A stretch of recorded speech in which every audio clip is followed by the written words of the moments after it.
Welcome back, agents. It's been some time. I imagine many of us have been disconnected as of late, some still trapped fighting in a struggle, seemingly never ending in the streets of New York City, others attempting to reassert a sense of calm within the U.S. capital of Washington, D.C. We had thought Kenner was reserved, only to taunt us with misplaced logs and cryptic echoes of his previous work. It seems we've allowed this embodiment of harmless chatter a chance to recreate himself, now stronger and more overt than ever before. But to quickly catch us up to speed, we should first re-examine the history of Keener and how an exemplary first-wave agent transformed into something far past recognizable. It started with the original green poison outbreak in New York City. Keener was a teeming, rising talent with an ability for shrewd diplomacy, counterinsurgency, and tactical strategy.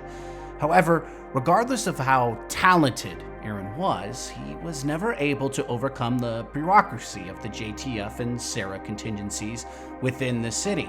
Constantly, he found himself enamored in battles with the local population's factions due to poor management of division deployments.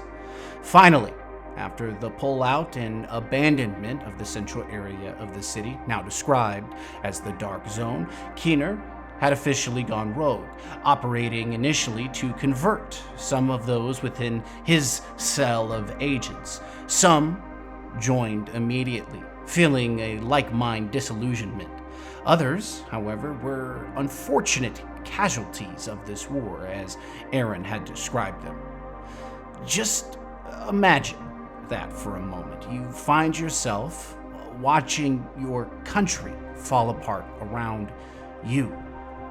You, an agent, are then spurred into action to become one of America's saviors. Humanity's saviors.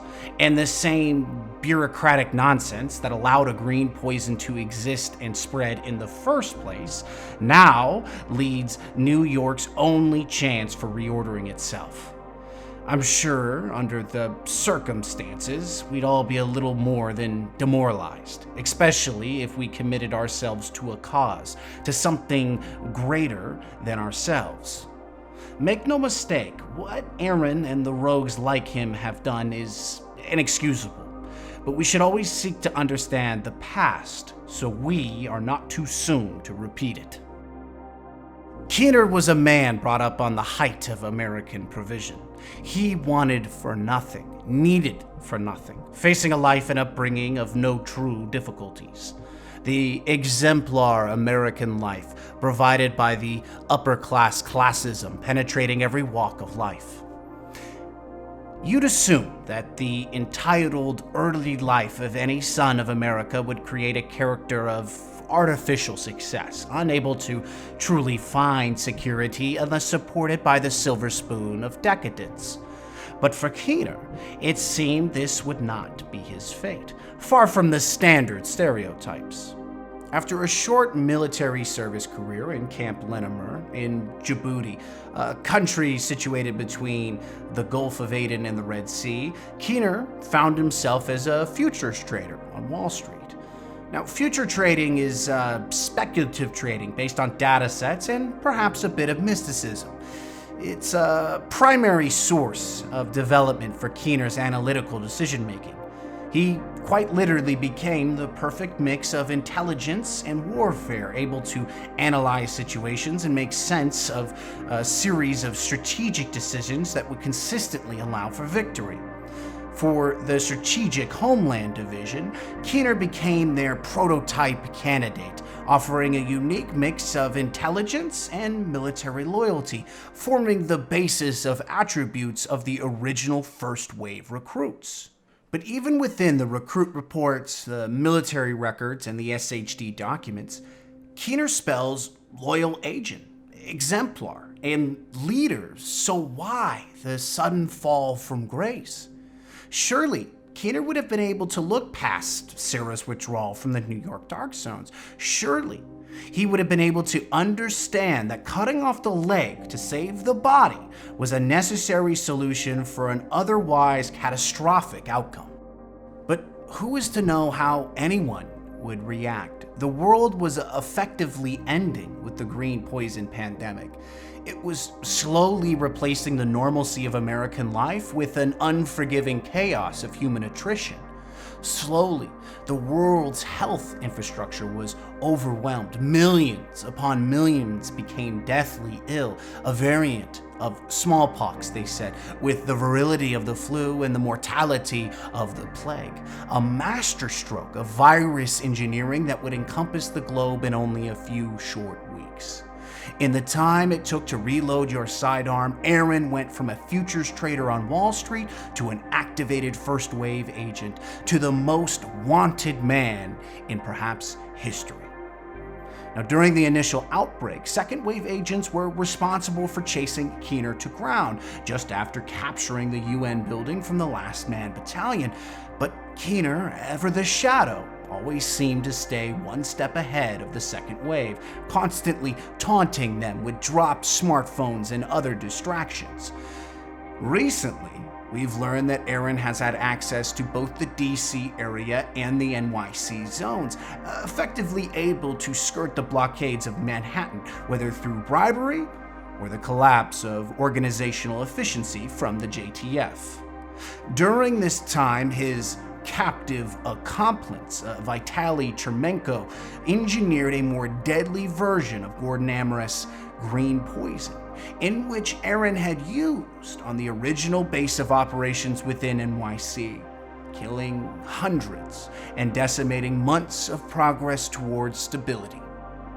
Keener had now removed his primary opponents, the JTF and the second wave agents, and had recruited a series of disavowed agents to secure the weakened but still relevant factions of the NYC.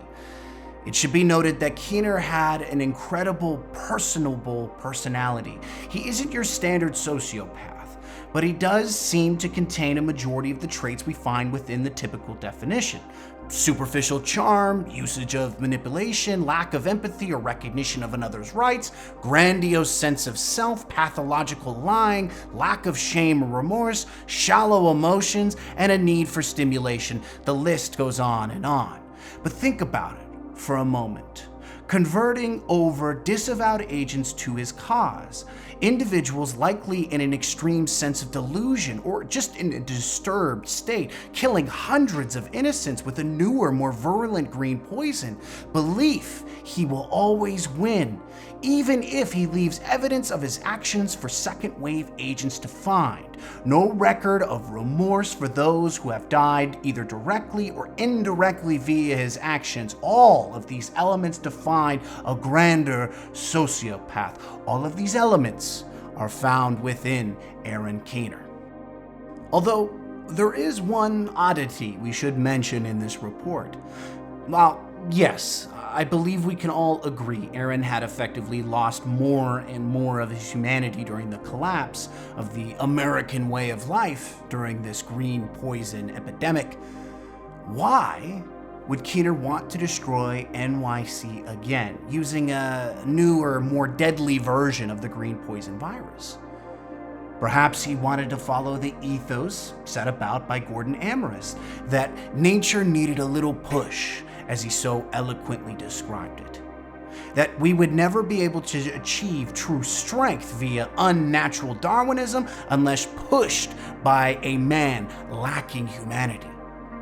Perhaps he had seen the abyss of the human condition, the negatives brought about by the Rikers and the Cleaners and the various scavenger factions in between. He saw the start of the collapse, the withdrawal of Sarah, the lack of strength embodied by the division, and the political machinations of corrupt presidents.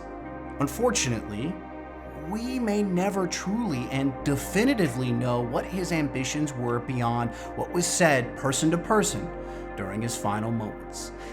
And maybe that's not the point. Maybe we aren't meant to understand why a person makes a series of decisions that seem to be void of all rational thought. Perhaps Keener was right. The division At least the current version of it is weak, both in structure and capacity. It's an old guard protecting the last vestiges of a corrupt government that constantly fails the people it's supposed to represent. Maybe Keener wanted a reset, where only the strongest could climb the crucible of chaos, free from the stupidity and foolishness of the still very active bureaucracy of the division and its JTF ally.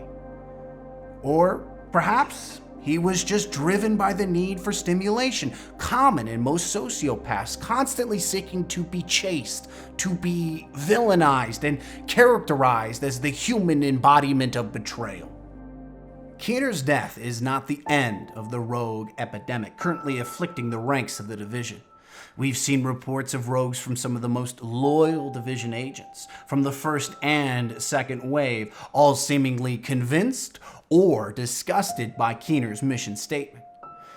Perhaps that was Keener's true objective: split the division in two, divide us by mistrust, by inhumane ambition, and create a civil war that would do more damage to America's recovery than some advanced version of the green poison.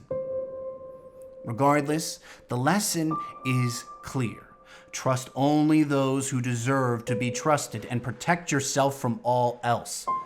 Stay safe, agents. The tides of calamity seem to be rising all around us, and it's going to take more than just trust to stay unscathed in the coming storms.